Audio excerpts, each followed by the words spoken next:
৯০ দশকের শেষ দিকে মুক্তি পায় মোহাম্মদ হোসেন পরিচালিত বিতর্কিত ও আলোচিত বাংলা সিনেমা রাঙা বউ। এতে অভিনয় করেছিলেন হুমায়ুন ফরিদী, আমিন খান এবং কলকাতার জনপ্রিয় অভিনেত্রী ঋতুপর্ণা সেনগুপ্ত।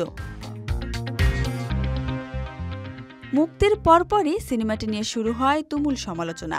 অনেকের মতে এটি ছিল বাংলাদেশের বাণিজ্যিক চলচ্চিত্রে অশ্লীলতার যুগের সূচনা। এর আগে দেশীয় চলচ্চিত্রে নায়িকাদের উপস্থাপন করা হতো একেবারে প্রচলিত ধাঁচে, কখনো মমতাময়ী মা, কখনো নিবেদিত প্রাণ প্রেমিকা, আবার কখনো সহানুভূতিশীল বোন। কিন্তু রাঙা বউ সিনেমায় সেই ধারা ভেঙে নারী চরিত্রকে সরাসরি যৌনতার উপকরণ হিসেবে তুলে ধরা হয়।